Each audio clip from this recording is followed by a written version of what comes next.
कि शिव गुरु। कुछ लोगों ने शिव को अपना गुरु बनाया, लेकिन आम जनमानस को नहीं बताया कि शिव आपके भी गुरु हो सकते हैं, आप भी शिव के शिष्य हो सकते हैं। आज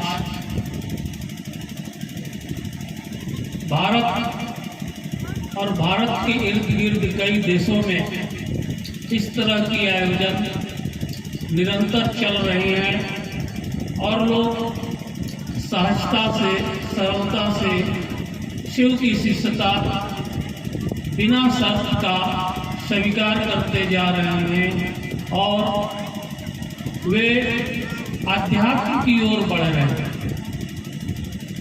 अब तक भारत में जितने भी आध्यात्मिक गुरु हुए वो शर्तों में हुए, वो शर्त लगाया, प्रतिबंध लगाया, ये खाना है, ये नहीं खाना है, ये पहनना है, ये नहीं पहनना है, ये दीक्षा है, एक मंत्र है। पहली बार भारतीय अध्यात्म में एक क्रांति हुई मेरे दृष्टि में। पहली बार भारतीय अध्यात्म में एक क्रांति हुई और कहा गया कि शिव को अपना गुरु बनाने के लिए कोई शर्त और बंधन की आवश्यकता नहीं। दूसरी ओर यह जीवन जो है, शास्त्रों के भी शास्त्र है। जीवन से बड़ा दुनिया में कोई शास्त्र नहीं। कुछ शास्त्र धरती पर उपलब्ध है, आदमी लिखा है, लेकिन इस जीवन को परमात्मा लिखा है। तो जो परमात्मा लिखा है उससे बड़ा शास्त्र दुनिया में कुछ भी नहीं। यह जीवन वेदों का भी वेद है, यह जीवन मंदिरों का भी मंदिर है। इस जीवन रूपी शास्त्र को पढ़ने के लिए एक सामर्थ्यवान आध्यात्मिक गुरु की निकटता हमको आपको चाहिए। इस जीवन रूपी शास्त्र को पढ़ने के लिए एक सामर्थ्यवान सही आध्यात्मिक गुरु की निकटता हमारे मन को चाहिए।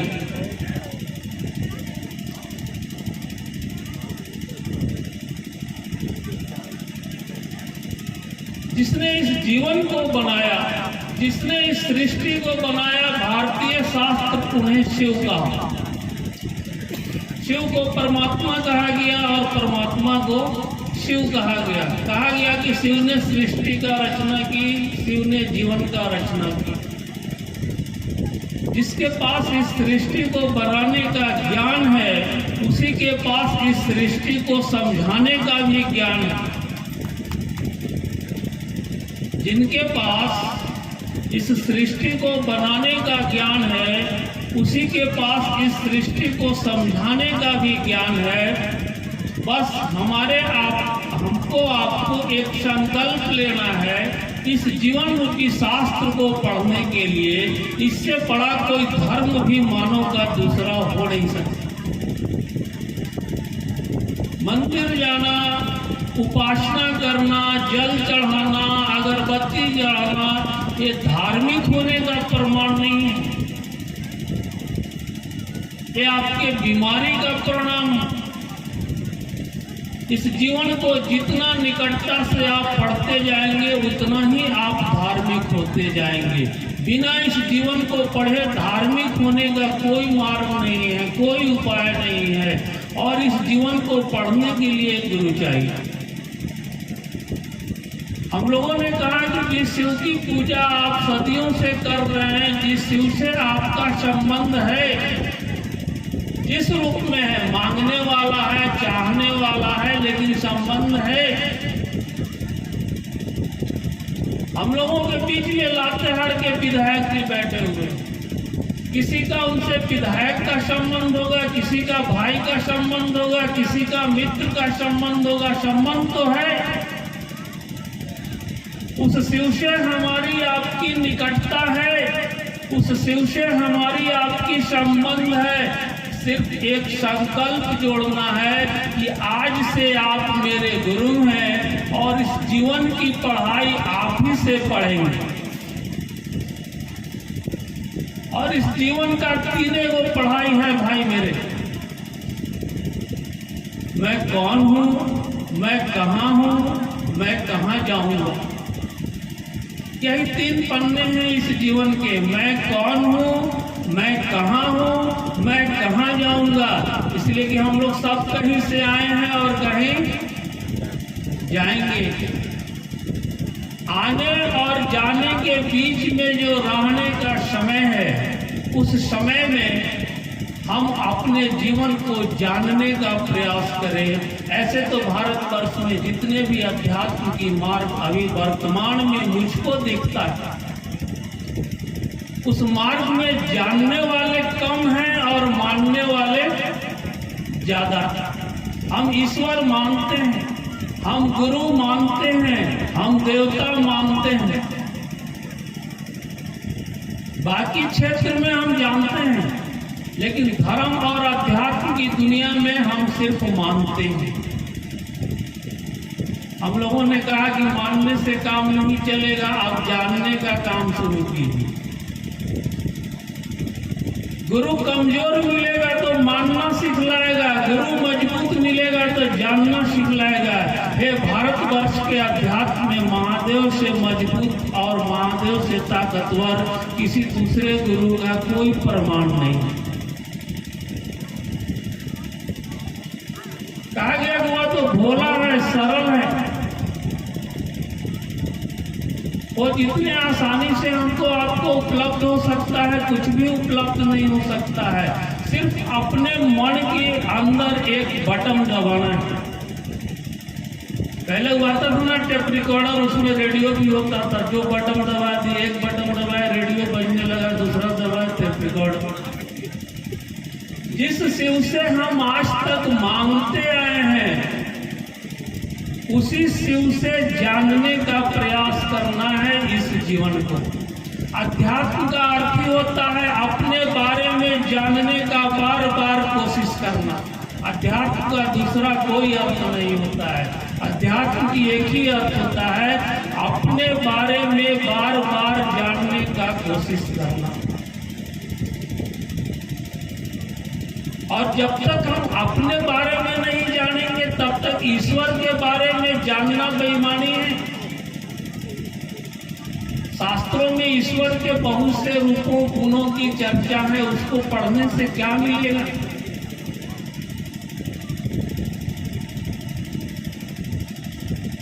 जीवन सबसे बड़ी शास्त्र है।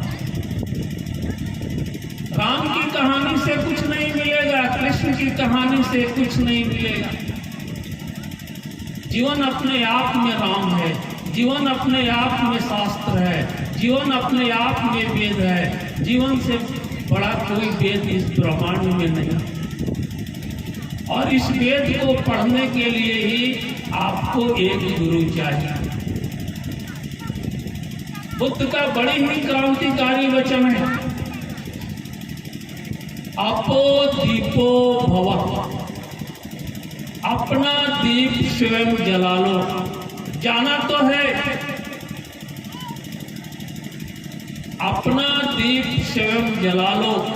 शिव शिष्यता का अर्थ यही होता है कि अब कोई मीडिया नहीं चाहिए, कोई भाया नहीं चाहिए। अब हमारा सीधा संवाद होगा, अब हमारा सीधा पैगाम होगा। जब महादेव गुरु है तो अब हमको किसी मीडिया की जरूरत। बस मन ही मन या संकल्प को दोहराना है। हे आप मेरे गुरु हैं, हम आपका शिष्य हैं, हम पर दया कर दीजिए। क्या कहना है? हे शिव आप मेरे गुरु हैं, हम आपका शिष्य हैं, मुझ पर दया कर दीजिए। चलते फिरते सोते जागते यह संवाद हवा में छोड़ना है। दूसरा काम करना है 24 घंटे चलते फिरते सांस पर नमः जाने दीजिए, सांस पर शिवाय आने दीजिए। सांस पर नमः जाने दीजिए, सांस पर शिवाय आने दीजिए। नमः शिवाय का अर्थ होता है शिव प्रणाम। अगर महादेव को गुरु चुने हैं तो शिष्य गुरु को प्रणाम करता ही करता है। हम लोग जो नमः शिवाय से अपने गुरु शिव को प्रणाम करते हैं। चर्चा, जिसकी चर्चा कीजिएगा उसके निकट जाइएगा और वो आपके निकट आएगा। अब तक तो भारत में शिव गुरु की चर्चा किताबों में था, साधुओं के पास था, सन्यासियों के पास था, शास्त्रों के पास था। इस सदी में, इस कालखंड में शिव गुरु की चर्चा घर घर में हो रही है, मैदान में हो रही है, बाजार में हो रही है, बस में हो रही है, ट्रेन में हो रही है, हर गली में हो रही है। चर्चा निकटता, किसी चीज की चर्चा निकटता को पैदा करती है। जब आप शिव के शिष्य होने का, शिव के शिष्य होने की चर्चा आप दूसरों से करते हैं तो उस आत्मा और परमात्मा के बीच में एक संबंध पैदा लेता है। परमात्मा गुरु होता है और आत्मा शिष्य होता है। लेकिन एक चीज का ध्यान रखना, मैं आपसे फिर कहूंगा, जीवन से बड़ा कोई शास्त्र इस ब्रह्मांड में नहीं है। और इस जीवन रूपी शास्त्र को पढ़ने के लिए ही प्रार्थना ध्यान अपने गुरु से करना है। इस जीवन को जितना निकट से आप पढ़ने का कोशिश कीजिएगा, इस जीवन से उतना ही निकटता से दुख विदा लेते जाएंगे। दुख का और कोई कारण नहीं है।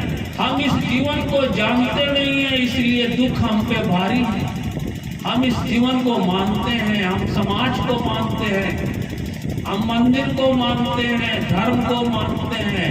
हम जानने का जिज्ञासा छोड़ चुके हैं कई वर्षों से, कई जन्मों से।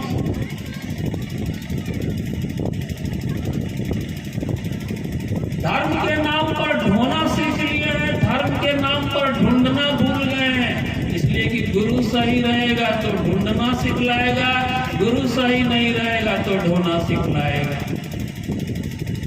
अपने गुरु से यह आपको कहना चाहिए कि अब मानेंगे नहीं, अब जानेंगे, अब ढोएंगे नहीं, अब ढूंढेंगे, आप मेरी मदद करो। वो मदद करता है। अगर परमात्मा मदद नहीं करेगी इस कायनात में तो दूसरा कोई आपको मदद नहीं कर सकता है। बस उस परमात्मा के साथ आप जिस रूप में जानते समझते, एक संवाद स्थापित करना, एक वर्तुल पैदा करना है, एक निकटता पैदा करना है। और निकटता पैदा होते ही शास्त्र रूपी यह जीवन परत दर परत आपके मन के तल पर खुलने लगेगा और उसके खुलने में आपको अनुभव होने लगेगा, मैं कौन हूँ, मैं कहाँ हूँ, मैं कहाँ जाऊँ।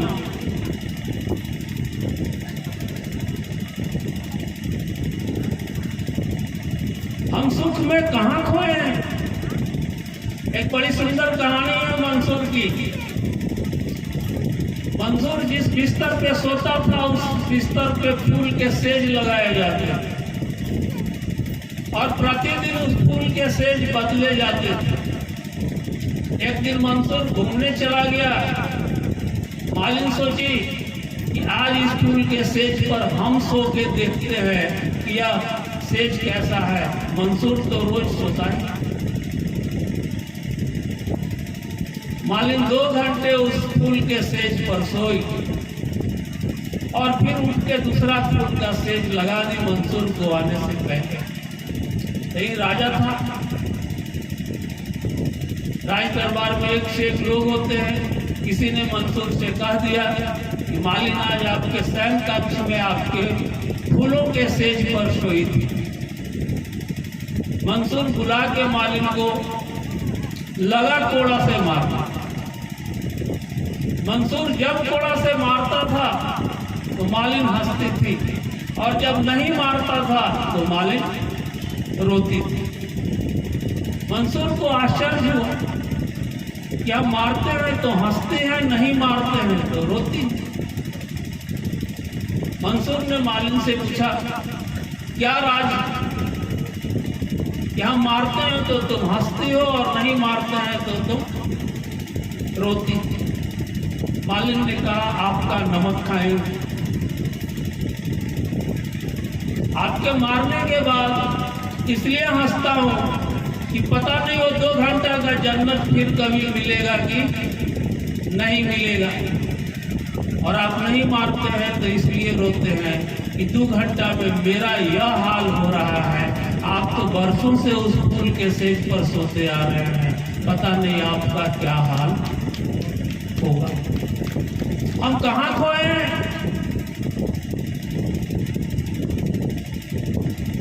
जीवन को जानने के बाद ही मोक्ष का मार्ग है। बनारस के गंगा में नहाने से मोक्ष मिलने वाला नहीं है। बिना जीवन को जाने, बिना जीवन को पहचाने मोक्ष का कोई मार्ग नहीं है। और इस जीवन को पहचानने के लिए ही हमको आपको अध्यात्म की यात्रा पर निकलना होगा, अपनी यात्रा पर निकलना होगा। एक लंबे समय अपनों की यात्रा में बिता दिया, अब अपनी यात्रा में निकलना है। अपनों और अपने में बड़ी फर्क होता है भाई साहब। अपनों का मतलब यह समाज, संसार, परिवार, व्यापार। अपने का मैं के प्रति हम सचेत नहीं हैं। अपनों के प्रति गंभीर हैं लेकिन अपने प्रति गंभीर नहीं है। अध्यात्म और आध्यात्मिक गुरु अपने प्रति गंभीर होना सिखलाता है, अपने प्रति चेतना सिखलाता है। और इस चेतना में जब आवाज उठेगी मैं कौन हूं, तो यह भी आवाज उठेगा मेरा क्या है। आप सवाल भी हैं, आप जवाब भी हैं। गुरु सिर्फ संतुलन पैदा कर देता है। आपके भीतर उत्तर भी है, आपके भीतर सवाल भी है। गुरु सिर्फ संतुलन है। उस गुरु से निकटता को प्राप्त करने के लिए, उस शिव के सानिध्य में हमको आपको एक संवाद देने की जरूरत है। प्रतिदिन नित्य चलते फिरते सोते जागते एक संवाद देना है। विश्वास हो तब भी, अविश्वास हो तब भी, श्रद्धा हो तब भी, अश्रद्धा हो तब भी, नहा लिए हो तब भी, ना नहाए हो तब भी। बस एक संवाद स्थापित करना, हवा में संवाद स्थापित करना है कि हे सुने हैं कि आप सचमुच गुरु हैं, आप मेरे गुरु हो जाओ। मणि मणि संवाद के परिणाम आने लगेंगे और आप अध्यात्म की ओर निकल पड़ेंगे। जीवन शर्तों से मुक्त होने लगेगा। जीवन बड़ी शर्तों में जकड़ा हुआ है, जीवन बड़ी बंधनों में जकड़ा हुआ है। उस बंधनों से निकलने के लिए हमको आपको अपने बारे में समझ की जरूरत है। और अपने बारे में समझ के लिए ही एक आध्यात्मिक गुरु की निकटता चाहिए। जो गुरु शिव हैं उनसे बेहतर, उनसे सामर्थ्यवान और कोई आपका अपना दूसरा हो भी नहीं सकता है। आप जितने परमात्मा के निकट हैं, इस संसार में किसी चीज के निकट नहीं है। बस थोड़ी सी होश, थोड़ी सी ख्याल लौट जाए। हम खाना के बिना 2 घंटा रह सकते हैं, परिवार के बिना 2 घंटा रह सकते हैं, लेकिन हवा के बिना 1 सेकेंड हम नहीं रह सकते हैं। जितनी निकटता हवा से है उससे भी निकटता परमात्मा से है। बस फर्क है, उसको खबर है, हमको खबर नहीं है। हमें खबर तो गुरु ही करा सकते हैं और परमात्मा ही गुरु है। जिसकी खबर लेना है वही खबर देने आया है। इससे मजेदार बात इस कालखंड में दूसरा नहीं हो सकता है। जो शिव अब तक किताबों के गुरु थे, जो शिव अब तक साधुओं के गुरु थे, जो शिव अब तक सन्यासियों के गुरु थे, जो शिव अब तक शास्त्रों और वेद में छिपे पड़े थे, आज लाखों करोड़ों लोग उस शिव को अपना गुरु बना के अध्यात्म की ओर निकल पड़ा है। आप भी निकल पड़े। इन्हीं के साथ आप सबको मेरा प्रणाम।